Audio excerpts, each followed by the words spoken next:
তলোয়ারটা বারবার হাতে নিয়ে নেড়েচেড়ে দেখতে লাগলেন অজিতবাবু। স্ফটিকের মতো ঝকঝকে ফলা, মনে হয় যেন অনায়াসে এক কোপে আস্ত একটা মহিষের মাথা খুচ করে কেটে ধর থেকে নামিয়ে দিতে পারে। হাতলটা মসৃণ কোনো ধাতু দিয়ে মোড়া, আর স্থানে স্থানে নানা রঙের চকচকে ছোট ছোট পাথর বসানো এবং ইসলামী যুগের কারুকার্য করা।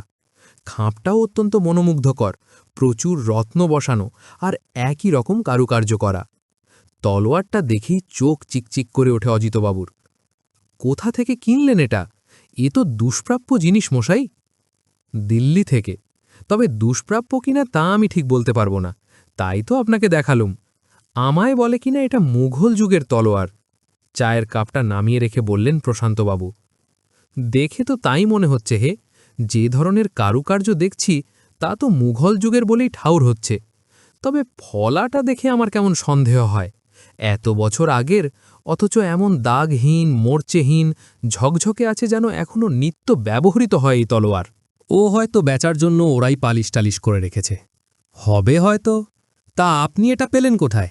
গত সপ্তাহে দিল্লি গেছিলুম, ওখানেই একটা অনামি অ্যান্টিক শপ থেকে। বলে কিনা এটা সম্রাট ঔরঙ্গজেবের তলোয়ার। যুবক ঔরঙ্গজেব নাকি তার এক সৈনিককে এই তলোয়ারটা দিয়ে বলেছিলেন বন্দি দারাশিকর মস্তক ছিন্ন করে পিতা শাহজাহানকে ভেট দিতে। এই সেই তলোয়ার যা দিয়ে কাটা হয়েছিল দারাশিকর মস্তক। বলেন কি? আরও শুনুন। যদিও এর সত্যাসত্য আমি জানি না, তবে গল্পটা বেশ। এই তলোয়ারটা ঔরঙ্গজেব সেই সৈনিককেই পুরস্কার স্বরূপ প্রদান করেন। দারাশিকো খুবই ধর্মপরায়ণ ছিলেন। হিন্দু ধর্ম ও মুসলিম ধর্মের মধ্যে একটা সেতু নির্মাণের চেষ্টা করেছিলেন তিনি। তিনি নাকি গীতা, উপনিষদ ফার্সি ভাষায় অনুবাদ করা শুরুও করেছিলেন। এ হেন একজন ধর্মপ্রাণ মানুষের রক্তপান করে এই তলোয়ারটা নাকি অভিশপ্ত হয়ে পড়ে, আর সেই সৈনিকটাও কেমন উন্মাদ হয়ে যান। পরে তিনি আবার তার এক আত্মীয়কে তলোয়ারটা দিয়ে দেন, এবং শোনা যায় তারপরেই কোনো অজানা কারণে সেই ব্যক্তি ওই তলোয়ার দিয়েই বাড়ির সকলকে হত্যা করে নিজেও আত্মহত্যা করেন। তারপর থেকে আর ওই তলোয়ারের কোনো খোঁজ ছিল না। গত মাসে এক মুসলিম ছোকরা দাবি করে তাদের বাড়িতে একটা টিনের বাক্সে বহু বছর ধরে কিছু পুরনো জিনিসের সাথে এটাও পড়েছিল। তাদের বংশের কেউ ওই সৈনিক বা রাজপরিবারের সাথে যুক্ত কিনা বা কিভাবে তাদের কাছে ওই তলোয়ারটি পৌঁছল তার সদুত্তর সে দিতে পারেনি। তবে তলোয়ারের সাথে উর্দুতে লেখা একটা পুরনো চিঠি পাওয়া গেছে, যাতে বোঝা যায় এটা সেই অভিশপ্ত তলোয়ার। ভয়ে কেউ ওটি ছুঁত না। ছেলেটি অবশ্য এত কিছু জানত না। তার খুব অর্থের প্রয়োজন, দাদু হাসপাতালে ভর্তি, তাই ওই অ্যান্টিক শপে গিয়ে তলোয়ারটা বিক্রি করে দেয়। কিন্তু এই সব কারণেই তলোয়ারটা কেউ কিনতে চাইছিল না। অনেকে আবার এইসব গালগল্প বিশ্বাস করতেও চায়নি। এই সময় আমি পৌঁছাই। তুমি তো জানো, ইতিহাস নিয়ে আমার কোনো মাথা ব্যথা নেই। আমার যথেচ্ছ টাকা আছে, তাই এইসব আমি কিনি, ঘরে সাজাই, আপনাদের দেখাই, তাতেই আমার আনন্দ। আর এই তলোয়ারটা আমার বেশ লেগেছে। দেখুন বার করে, হাতলটা একবার ধরে দেখুন। না না, তাহলে কাজটা আপনি মোটেও ভালো করেননি। এই এত বড় বাড়িতে একা থাকি, ছেলে মেয়ে তো বিদেশে, ওই জোনাক কয়েক চাকর বাকর আছে, এই যা। দিন দিন যা চোর ডাকাতের উপদ্রব বাড়ছে, তাতে আমার শখের অ্যান্টিক পিসগুলো আর কতদিন বাঁচিয়ে রাখতে পারবো বলা যায় না।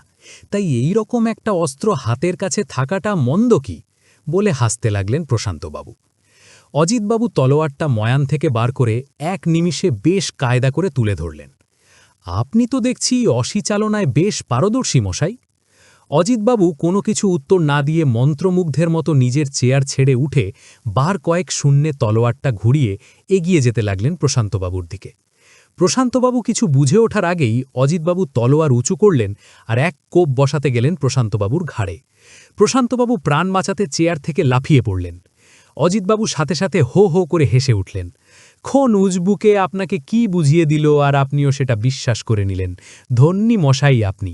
এই তলোয়ারটা খুব সুন্দর এবং মনোহারী, এবং খুব সম্ভবত মুঘল আমলেরই, কিন্তু তা বলে এটা সেই তলোয়ার যা দিয়ে শাহজাদা দারাশিকোর মস্তক কাটা হয়েছিল তা মানতে পারলুম না। আজ চলি, সাবধানে থাকবেন, আর এসব নিয়ে একদম বেশি ভাববেন না। দিন কয়েক পর রাতে হঠাৎ ঘুমটা ভেঙে গেল প্রশান্তবাবুর। কানে এলো একসাথে অনেকজনের ফুপিয়ে ফুপিয়ে কান্নার আওয়াজ। তিনি বিছানায় উঠে বসলেন। না, স্বপ্ন নয়। তখনও কানে আসছে চাপা কান্নার আওয়াজ। কান্নাটা এঘর থেকেই আসছে। কিন্তু খুব ক্ষীণভাবে। প্রশান্তবাবু কিছু খুঁজে পেলেন না। তিনি আবার শুয়ে পড়লেন। এরকম পরপর ২-৩ দিন ঘটল। প্রশান্তবাবু ভাবলেন কেউ নিশ্চয়ই তাকে ভয় দেখানোর চেষ্টা করছে। তাই তিনি তলোয়ারটা শোকেস থেকে বার করে হাতের কাছে একটা টেবিলের ওপর রাখলেন। রাত তখন ১২টা হবে, আমাবস্যার রাত। বাইরে ঘুটঘুটে অন্ধকার। হঠাৎ প্রশান্তবাবুর কানে এলো সেই একই রকম কান্নার শব্দ। তিনি বিছানায় উঠে বসলেন। তখনও কানে আসছে সেই চাপা কান্নার আওয়াজ, এবার যেন অনেক সামনে থেকে। তিনি টেবিলের উপর রাখা তলোয়ারটা ধরলেন, তারপর এক নিমিষে ময়ান থেকে নগ্ন তলোয়ারটা বার করলেন। সাথে সাথে যেন একটা বিদ্যুৎ তরঙ্গ খেলে গেল তার সারা শরীরে। তিনি কেমন বিভোর হয়ে তলোয়ার উঁচিয়ে ঘর থেকে বেরিয়ে আসতে লাগলেন। কে যেন তাকে ফিসফিসিয়ে বলতে লাগল, রক্ত দাও, আমায় রক্ত দাও, বহুদিন আমি রক্ত পান করিনি। প্রশান্তবাবু একই রকমভাবে চলতে লাগলেন। বাইরে বেরিয়ে দেখলেন পোষা কুকুরটা সিঁড়ির এক কোণে শুয়ে রয়েছে। প্রশান্তবাবু তার কাছে যেতেই সে কুইকুই করতে লাগল। প্রশান্তবাবুর মাথায় তখন আগুন জ্বলছে, আর তার কানে জোরে জোরে বাজছে এক নির্মম আকুতি, দাও, আমায় রক্ত দাও, বহুদিন আমি রক্ত পান করিনি। প্রশান্তবাবু যন্ত্রচালিতের মতো তলোয়ারের এক কোপ বসালেন। সাথে সাথে কুকুরটার মাথাটা ধর থেকে আলাদা হয়ে গেল, আর তারপরই একটা পরিতৃপ্তির শব্দ এলো তার কানে, আহ। মুন্ডহীন দেহটা খানিকক্ষণ ছটফট করে শান্ত হয়ে পড়ল। তারপর হঠাৎ যেমন শুরু হয়েছিল তেমনি বন্ধ হয়ে গেল সেই সমবেত ক্রন্দন, সেই আকুতি। প্রশান্তবাবু আবার ঘরে গিয়ে তলোয়ারটা আগের মতোই ময়ানের ভিতর ভরে দিয়ে শুয়ে পড়লেন। চাকরদের সমবেত চিৎকারে সকালবেলায় ঘুম ভাঙল প্রশান্তবাবুর। উঠে দেখলেন পোষা কুকুরটাকে কে যেন তলোয়ারের এক কোপে দুটুকরো করে দিয়েছে। তিনি জোর দিয়ে মনে করার চেষ্টা করতে লাগলেন, কিন্তু সেই কান্নার শব্দ শুনে জেগে যাওয়ার পর ঠিক কী ঘটেছিল আর মনে করতে পারলেন না। যেটা আন্দাজ করছেন সেটা আদৌ সত্যি ছিল নাকি স্বপ্ন ছিল তাও ঠাউর করতে পারলেন না। তবু সন্দেহ যে ওই তলোয়ারের দিকেই যাবে তার বলার অপেক্ষা রাখে না। প্রশান্তবাবু ছুটে গেলেন টেবিলটার কাছে। তারপর তলোয়ারটা খাপ থেকে বার করে জানালা দিয়ে আসা রোদের ওপর ধরলেন। স্ফটিকের মতো ফলাটা রোদে ঝলমল করে উঠল, কিন্তু তাতে এক ফোঁটা রক্তের কোনো দাগ নেই। তাহলে কে এবং কি দিয়ে হত্যা করল ওই অবলা প্রাণীটাকে, আর কেনই বা করল? কোনো উত্তর খুঁজে পেলেন না তিনি। ৫ কান হওয়ার আগেই চাকর বাকরদের দিয়ে মৃতদেহটার সংস্কারের বন্দোবস্ত করালেন প্রশান্তবাবু। কিন্তু তার মনটা খচখচ করতেই লাগল। তার বারবার মনে হতে লাগল এটা ওই তলোয়ারটা দিয়েই কাটা হয়েছে। কিন্তু কে এভাবে হত্যা করল কুকুরটাকে? তবে কি তিনি নিজেই? না না, তা কি করে সম্ভব? তলোয়ারটা তিনি কিনেছেন বটে, কিন্তু ওই সাজিয়ে রাখার জন্য বা দু একজনকে ডেকে দেখানোর জন্য। ওটা দিয়ে কারোর খুন করার মতো সাহস এবং শক্তি দুটোই তার নেই। তবে যথারীতি দিনের পর রাত্রি এলো। মাঝরাতে আবার সেই একসাথে অনেক জনের ফুপিয়ে ফুপিয়ে কান্নার আওয়াজ তার কানে এলো। প্রশান্তবাবু থরথর করে কাঁপতে লাগলেন। বুঝলেন আবার হয়তো সেই তলোয়ারটা তাকে ডাকবে। তার সেই হৃদয় বিদীর্ণ করা আহ্বান, এসো, আমায় রক্ত দাও, আমায় পরিতৃপ্ত করো, যেন তার কানে বাজতে লাগল। তিনি জোর করে বালিশে মুখ গুজে থাকলেন। তারপর আর তার কিছু মনে নেই। ভোর হতেই ঘরে ঢুকল কাজের ছেলে রঘুবীর আর দারোয়ান ভীমসেন। এরা রাতে এই বাড়িতে থাকে, বাকিলা সন্ধ্যের আগেই চলে যায়। এরপর তারা যা শোনালো তাতে মাথা ঘুরে যাওয়ার জোগাড় প্রশান্তবাবুর।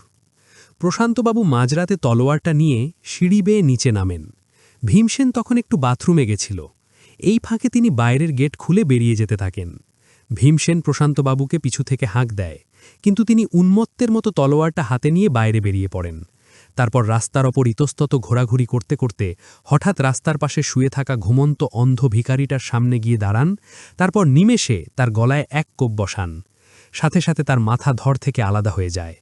মুন্ডুহীন রক্তাক্ত দেহটা খানিকক্ষণ ছটফট করতে করতে নিস্তেজ হয়ে পড়ে। তারপর আবার তিনি বাড়ি ফিরে এসে তলোয়ারটা যথাস্থানে রেখে শুয়ে পড়েন। রাতে ভয়ে আর প্রশান্তবাবুর কাছে আসার মতো সাহস জোটাতে পারেনি ভীমসেন। সে সব কথা রঘুবীরকে জানায়। তারপর এখন দুজন মিলে তার ঘরে এসেছে। প্রশান্তবাবু রাস্তার দিকের জানালা ফাঁক করে দেখলেন রাস্তার ওপাশে ল্যাম্পপোস্টের নিচে তখনও একটা লোকের দুটুকরো দেহ পড়ে গেছে। তিনি সাথে সাথে লকারের চাবিটা ভীমসেনের হাতে দিলেন, ভয়ার্থ কণ্ঠে বললেন, যত টাকা লাগে নিয়ে নাও, কিন্তু আমাকে এ যাত্রা তোমরা বাঁচাও, লাশটার কিছু ব্যবস্থা করো। কিন্তু লাভের লাভ কিছু হলো না। একটা পুলিশের গাড়ি তক্ষুনি এসে থামল লাশটার সামনে।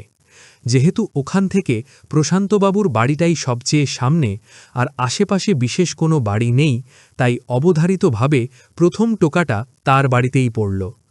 প্রশান্তবাবু হাত জোড় করে বললেন, প্লিজ পুলিশকে কিছু বলো না, তোমাদের টাকার অভাব হবে না।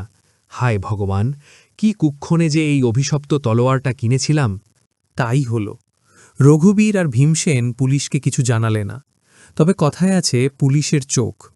সাব ইন্সপেক্টর হীরালাল বাবু আর একজন কনস্টেবল সব ঘরগুলো ঘুরে দেখতে দেখতে প্রশান্তবাবুর শোবার ঘরে এলেন। সেখানে তখনও টেবিলের ওপর খাপবদ্ধ তলোয়ারটা নামানো। হীরালাল বাবুর চোখ ঝলমল করে উঠল, যেন এই জিনিসটিই তিনি এতক্ষণ খুঁজছিলেন। তিনি পকেট থেকে রুমালটা বার করে টেবিল থেকে তুলে ময়ান থেকে ঝকঝকে তলোয়ারটা বার করে প্রশান্তবাবুর সম্মুখে তুলে ধরে বললেন, এটা আপনার? প্রশান্তবাবু থতমত খেয়ে বললেন, হ্যাঁ, অ্যান্টিক পিস, দিল্লি থেকে কিনেছি, কাগজ আছে। আচ্ছা, কিন্তু এসব জিনিস তো বাড়ি সাজাবার জিনিস নয় প্রশান্তবাবু। প্রশান্তবাবু কিছু বলতে যাচ্ছিলেন, কিন্তু তাকে কোনো সুযোগ না দিয়েই হীরালালবাবু আবার বললেন, বডিটা কি দেখেছেন? প্রাথমিক অনুমান গলাটা কিন্তু এরকম কোনো অস্ত্র দিয়েই এক কোপে কাটা হয়েছে, তাই আপনিও সন্দেহের বাইরে নন। দেখুন, আপনি কিন্তু মিথ্যে দোষারোপ করছেন। অযথা একটা ভিখিরিকে মেরে আমার কি লাভ? আর আমি খুন করলে কি খুনের অস্ত্র এভাবে টেবিলে সবার সম্মুখে সাজিয়ে রাখতুম, না আমি এভাবে বসে থাকতুম? আমার বাড়ির সামনে খুন হলে যে সবার আগে আমার দিকেই সন্দেহ যাবে, এটা না বোঝার মতো বাচ্চা আমি নই নিশ্চয়ই। আমতা আমতা করে বললেন প্রশান্তবাবু। গুড পয়েন্ট, কিন্তু লাভ কিছু হবে না মিস্টার চৌধুরী। খুনিকে আমি খুঁজে বার করবই। বাই দ্য ওয়ে, আপনি ডকুমেন্টগুলো দিন, আর এটা ফরেনসিক টেস্টের জন্য নিয়ে চললাম। জানি আপনার টাকা আছে এবং উপর মহল পর্যন্ত পরিচয়ও আছে, কিন্তু যে খুন হয়েছে তার না টাকা আছে না পরিজন। তবে আপনাকে আমি কথা দিয়ে যাচ্ছি, খুনিকে আমি খুঁজে বার করবই, প্রমিস। আর হ্যাঁ, তদন্ত শেষ না হওয়া পর্যন্ত না জানিয়ে কেউ কোথাও যাবেন না। বলে হীরালালবাবু চলে গেলেন। দিন কয়েক পর বাগানের পাশে বসে চা খাচ্ছিলেন প্রশান্তবাবু আর অজিতবাবু। যাই বলুন, ওই তলোয়ারটা কিন্তু অভিশপ্ত। এই কদিন তলোয়ারটা নেই, আমার ঘুমে কিন্তু কোনো ব্যাঘাত ঘাটেনি, আর কারো রক্তপাতও ঘাটেনি, বললেন প্রশান্তবাবু। আমি আগেও বলেছি, এখনও বলছি, এসব আপনার মনের ভুল। একটা প্রাণহীন জড়পদার্থ নিজে থেকে কাউকে দিয়ে কিছু করাতে পারে না প্রশান্তবাবু। মনকে শক্ত করুন। আপনি যাই বলুন, ওই তলোয়ার আর আমি ফেরত চাই না, এই বেশ আছি। তবে ওদিকটা একটু দেখবেন, এ যাত্রা আপনারা আমাকে বাঁচান। দেখুন, কমিশনার সাহেব আমার বাল্যবন্ধু ঠিকই, কিন্তু তিনি অন্যায় কিছু করবেন না। তবু আমি আপনার কথা কিছুটা বলেছি। এই সব ভৌতিক ব্যাপার স্যাপার তো ওনারা বিশ্বাস করবেন না, তাই আমি একটু অন্যভাবে জানিয়েছি। চিন্তা করবেন না, একটা ভিকিরিকে নিয়ে আশা করি বেশি জল ঘোলা হবে না। এমন সময় একজন কনস্টেবল নিয়ে সাব ইন্সপেক্টর হীরালাল বাবু প্রবেশ করলেন। Good morning. তারপর অজিতবাবুকে দেখে বললেন, ও, আপনিও এখানে? What a pleasant surprise. তা ভালো আছেন তো? হ্যাঁ, ভালো, বসুন। প্রশান্তবাবু কেমন যেন চুপসে গেলেন। কি মিস্টার চৌধুরী, চা বলবেন না? সরি, বলে রঘুবীরকে চা আনতে বললেন। এই নিন আপনার অ্যান্টিক পিস, সাবধানে রাখবেন, খুব মূল্যবান আর দুষ্প্রাপ্য জিনিস। তবে রক্তের কোনো ট্রেস পাওয়া যায়নি, একেবারে নিট অ্যান্ড ক্লিন। বলতে বলতে ইশারায় কনস্টেবলটিকে কাছে ডাকলেন এবং টেবিলে নামিয়ে দিলেন ময়ান শুদ্ধ তলোয়ারটা। তবে আপনাকে এখনও সন্দেহের তালিকার বাইরে রাখা যাচ্ছে না, সরি। প্রশান্তবাবু তবু কিছুটা স্বস্তি পেলেন। হীরালালবাবু চা শেষ করে বিদায় নিলেন। আর আমি এটা বাড়িতে ঢোকাতে চাই না। হীরালালবাবু চলে যেতেই বললেন প্রশান্তবাবু, কি অবান্তর কথা বলছেন? না, অবান্তর নয়, ওটা বড় সাংঘাতিক জিনিস, আপনি জানেন না। আচ্ছা, কেমন সাংঘাতিক জিনিস তা একবার আমি নিয়ে গিয়ে দেখতে পারি কি? দেখুন, আমি আপনাকে বিপদে ফেলতে চাই না, তবু যদি সাহসে কুলায় তো আমার আপত্তি দেই, আর ওর মুখ দেখতে আমি চাই নে। আচ্ছা বেশ, তাহলে আমিও একবার পরখ করে দেখি আপনার কথা সত্যি না মিথ্যে। যাবার সময় অজিতবাবু তলোয়ারটা হাতে নিয়ে নিজের গাড়িতে উঠলেন। দিন কয়েক কোনো খারাপ খবর এলো না। ওই অন্ধ ভিখারিটির খুনিও ধরা পড়ল। একটা পাগল গোছের লোক। সাজানো কি সত্যি তা প্রশান্তবাবু জানেন না, তবে তিনি নিশ্চিন্ত হলেন। রঘুবীর আর ভীমসেনকে টাকা কড়ি দিয়ে বাড়ি চলে যেতে বললেন। তারা মনের আনন্দে প্রশান্তবাবুর বাড়ি ছেড়ে চলে গেল। হঠাৎ ওই 12:15টার দিকে সাব ইন্সপেক্টর হীরালাল বাবুর একটা ফোন এলো।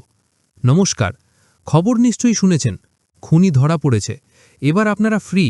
তবে আমি স্যাটিসফাইড নই। আমার সন্দেহ যার প্রতি, তিনি এই সব চুনোপুটি নন, একেবারে রাঘব বোয়াল। অফিসিয়ালি হয়তো কেসটা খুব তাড়াতাড়ি ক্লোজড হয়ে যাবে, কিন্তু আমি এত সহজে কেসটা ক্লোজ করছি না। অপরাধীকে উচিত শিক্ষা না দিয়ে আমি ক্ষান্ত হচ্ছি না। যাই হোক, আপনার জন্য একটা খবর আছে। আমার জন্যে? কি খবর? অবাক হয়ে বললেন প্রশান্তবাবু। খবরটা আপনাকে নিজেকেই সংগ্রহ করতে হবে, আমি শুধু ঠিকানাটা জানিয়ে দিচ্ছি। মিলেনিয়াম পার্ক, টাইম দুপুর 1টা, বাই। প্রশান্তবাবু হতভম্ব হয়ে খানিকক্ষণ ওখানেই দাঁড়িয়ে থাকলেন। কি খবর আর দিতে চাইছেন হীরালাল বাবু? ঘড়ির দিকে তাকিয়ে দেখলেন 12:30। তিনি আর কালবিলম্ব না করে গাড়ি বার করলেন। তারপর মিলেনিয়াম পার্কে গিয়ে দেখলেন পার্ক মোটামুটি ফাঁকা, গুটিকতক লোক গাছের ছায়ায় চেয়ারের ওপর বসে রয়েছে। হঠাৎ তার চোখ পড়ল কোণার একটা চেয়ারের দিকে। দেখলেন রঘুবীর আর ভীমসেন বসে। এরা এখানে কি করছে? এদের তো সোজা বাড়ি যাওয়ার কথা। ব্যাপারটা জানার জন্যে সন্তর্পণে এগিয়ে গেলেন তিনি। তারপর বিস্ময়ে বিমূঢ় হয়ে দেখলেন সেখানে হন্তদন্ত হয়ে প্রবেশ করলেন অজিতবাবু। তিনি তাদের হাতে বেশ কিছু টাকা দিলেন, তারপর আবার যেমন এসেছিলেন তেমনি চলে গেলেন। প্রশান্তবাবু কিছু বুঝতে পারলেন না, তার বাড়ির কর্মচারীদের লুকিয়ে অজিতবাবু কেন টাকা দিচ্ছেন, কি করাতে চাইছেন উনি? তবে কি আবার তাকে পুলিশের জালে ফেলতে চান? প্রশান্তবাবু রঘুবীর আর ভীমসেনের পথ আগলে দাঁড়ালেন। অনেক হয়েছে, সব কথা আমাকে খুলে বল, আমি সব জানতে চাই, নইলে বলে একটা ছোট্ট পিস্তল বার করলেন তিনি। তারপর তিনি যা শুনলেন তাতে তার পায়ের তলার মাটি সরে যাওয়ার জোগাড়। এই যেন কোনো সিনেমার চিত্রনাট্যের থেকে কোনো অংশে কম নয়। তার সাথে যেটা ঘটেছে সেটা ওই তলোয়ারটার অলৌকিক কাণ্ড নয়, অজিতবাবুর শয়তানি। রঘুবীর আর ভীমসেনকে হাত করে মাকড়সার মতো জাল বুনেছেন অজিতবাবু, আর তিনি অসহায় পতঙ্গের মতো সে জালে আটকা পড়েছেন। তলোয়ারটা দেখার সাথে সাথেই যে অজিতবাবুর চোখ চিকচিক করে উঠেছিল তা তার চোখকেও ফাঁকি দিতে পারেনি। কিন্তু এত বড় প্রতারণা তিনি করতে পারলেন তার সাথে? সে তলোয়ার হয়তো আর তিনি ফেরত পাবেন না, আর পেতেও চান না। তলোয়ারটা সত্যিই অভিশপ্ত, এতদিনের বন্ধুত্ব এক নিমেষে কেমন ছিন্ন করে দিল। তবু একবার অজিতবাবুর মুখ থেকেই সব কথা জানার জন্য ফোন করলেন তিনি। নাম্বার ডায়াল করতেই শুনলেন, this number does not exist. প্রশান্তবাবু গাড়ি ঘুরিয়ে বাড়ি ফিরে এলেন। মনটা বড় ভারাক্রান্ত। দেশের মাটি, দেশের পরিচিত মানুষজনদের ছেড়ে তিনি ছেলেমেয়েদের সাথে বিদেশ বিভুঁয়ে যেতে চাননি, অথচ এরাই তার সাথে এমন ব্যবহার করল। শুধু তলোয়ারটা নয়, যে মানসিক চাপের মধ্যে তিনি গেলেন তাতে তো যে কোনো সময় একটা কিছু ঘটে যেতে পারত। তাহলে সেই ভিখিরিটাকে কে খুন করল? অজিতবাবু? হীরালাল বাবু কি তবে সব জানতে পেরেছেন? তাই কি তিনি রাঘব বোয়ালের কথা বললেন? মাথাটা যেন চক্কর দিতে লাগল প্রশান্তবাবুর। গাড়ি পার্ক করে ঘরে ঢুকতেই নতুন কাজের ছেলেটি বলল, দুজন লোক আপনার সাথে দেখা করতে এসেছেন। প্রশান্তবাবু দেখলেন কালো আলখাল্লা জাতীয় পোশাক পরা একজন বয়স্ক মুসলিম ভদ্রলোক আর একজন কম বয়স্ক ছেলে, খুব সম্ভবত সেও মুসলিম। পরনের জামাকাপড় অত্যন্ত সাধারণ। হ্যাঁ বলুন, কি বলবেন? আপনি আমাদের চিনবেন না, আমরা দিল্লি থেকে আসছি। সেই তলোয়ারটা কোথায়? ভাঙা বাংলায় বললেন ভদ্রলোক। কোন তলোয়ার? কেন বুঝেও না বোঝার ভান করছেন? ওটা সাংঘাতিক জিনিস আছে, দয়া করে ওটা আমায় ফেরত দিন। দেখুন, আপনাদের জাড়ি-জুড়ি সব ধরা পড়ে গেছে। অজিতবাবু আমায় ধোকা দিয়ে তলোয়ারটা নিয়ে গেছেন, হয়তো এতদিনে বেঁচেও ফেলেছেন। আমি সব জেনে গেছি, এখন আর এসব করে কি লাভ? অজিতবাবু? তিনি আবার কে? আজকে তলোয়ারটা আমায় পেতেই হবে, নইলে অনর্থ হবে। কেন আর নাটক করছেন? নাটক নয়, সত্যি ঘটনা। জানেন বোধহয়, এই তলোয়ারটা ঔরঙ্গজেব বাদশাহের। এটা সেই অভিশপ্ত তলোয়ার যা দিয়ে কাটা হয়েছিল মহাপ্রাণ দারা শিকহর মস্তক। এটা বহু বছর ধরে আমাদের ঘরেই ছিল। আমার আব্বা বলে গেছিলেন, এ বড় ভয়ঙ্কর জিনিস, কারো হাতে এটা যেন না পড়ে। মিহাকের সময় যখন আকাশে চাঁদ দেখা যায় না, তখন এ জেগে ওঠে, রক্ত চায়। সেদিন কেউ এটা হাতে নিলে যে কোনোভাবে এটা তাকে দিয়ে খুন করাবেই। এ জিনিস ফেলে দেওয়াও যায় না, আবার রাখাও কঠিন। তবু সামলে রেখেছিলাম, কিন্তু হঠাৎ আমি অসুস্থ হয়ে পড়ায় চিকিৎসার জন্য আমার পৌত্র নিজাম ওটা বিক্রি করে বসে। আমি সুস্থ হয়ে সব জানতে পারি, কিন্তু ততক্ষণে অনেক দেরি হয়ে গেছে। আমরা সেই দোকানে যাই, বিল ভাউচারে আপনার নাম ঠিকানা লেখা ছিল। খুঁজতে খুঁজতে এখানে এসেছি, আর নিরাশ করবেন না। টাকা আপনার ফেরত দিতে পারব না, কারণ নিজাম যেটুকু টাকা পেয়েছিল আমার চিকিৎসার জন্য ব্যয় করে ফেলেছে। আমি জানি না আপনি সত্যি বলছেন কিনা, তবে এখন আর আমার কিচ্ছু করার নেই। তলোয়ারটা আর আমার কাছে নেই। দেরি করবেন না, তবে তার কাছেই চলুন। আজ মিহাকের সময় আবার সে রক্ত চাইবে, আবার কারো মৃত্যু নিশ্চিত। গত মাসে অমাবস্যার সময় ওটা আপনাকে দিয়ে কি করিয়েছিল মনে নেই? এসব মিথ্যে, আমি কিছু করিনি, চিৎকার করে উঠলেন প্রশান্তবাবু। আমি সব জেনেছি। কুকুরটার মৃত্যু কিন্তু আপনার হাতেই হয়েছিল। সেদিনও অমাবস্যা ছিল। মনে করার চেষ্টা করুন। ওটা কোনো ছল চাতুরি ছিল না, হওয়া সম্ভবই নয়। চলুন, আমাকে আপনার সেই বন্ধুর কাছে নিয়ে চলুন। ভদ্রলোকের কথায় একটা আলাদা তেজ ছিল। প্রশান্তবাবু তাকে না করতে পারলেন না। গাড়ি বার করে অজিতবাবুর ঘরের দিকে রওনা দিলেন, কিন্তু বাড়ি পৌঁছে নিরাশ হয়ে দেখলেন দরজায় তালা দেওয়া। ফোন নং তো আগে থেকেই বন্ধ। আর কোনো উপায় নেই। জানি না কাল সকালের নতুন সূর্য কি খবর বয়ে আনবে। পরদিন বিকেলের সংবাদপত্রটা উল্টে পাল্টে দেখতে দেখতে হঠাৎ একটা জায়গায় প্রশান্তবাবুর চোখ আটকে গেল। নামকরা ইতিহাসবিদ অজিতেশ সরকারের রহস্য মৃত্যু। তিনি খবরটা ভালো করে পড়তে লাগলেন। কলকাতার এক নামকরা হোটেলের কামরা থেকে সকালে অজিতবাবুর দ্বিখণ্ডিত মৃতদেহ উদ্ধার হয়। কেউ যেন ধারালো তলোয়ারের এক কোপে তার মাথা ধর থেকে আলাদা করে দিয়েছে। কিন্তু ঘর থেকে কোনো তলোয়ার বা এ জাতীয় কিছু উদ্ধার হয়নি। এমনকি সিসিটিভি ফুটেজ থেকেও কিচ্ছু পাওয়া যায়নি। ঘটনার সময় তার রুম থেকে কাউকে ঢুকতে বা বেরোতেও দেখা যায়নি। ঘরে তিনি একাই ছিলেন। পুলিশের অনুমান তিনি আত্মহত্যা করেছেন। তবে সেক্ষেত্রে ব্যবহৃত অস্ত্রটি ওখানেই পড়ে থাকার কথা। রহস্য এখানেই। প্রশান্তবাবুর পায়ের তলার মাটিটা যেন হঠাৎ কেঁপে উঠল। তিনি ধপ করে চেয়ারটায় বসে পড়লেন। তবে কি ওই বয়স্ক মুসলিম লোকটি ঠিক কথাই বলছিলেন? তাহলে ওই অভিশপ্ত তলোয়ারটা গেল কোথায়? তবে কি আবার কেউ? নাকি কেউ এই সবের মধ্যে অজিতবাবুকে তার কৃতকর্মের উপযুক্ত শাস্তি দিয়ে গেলেন?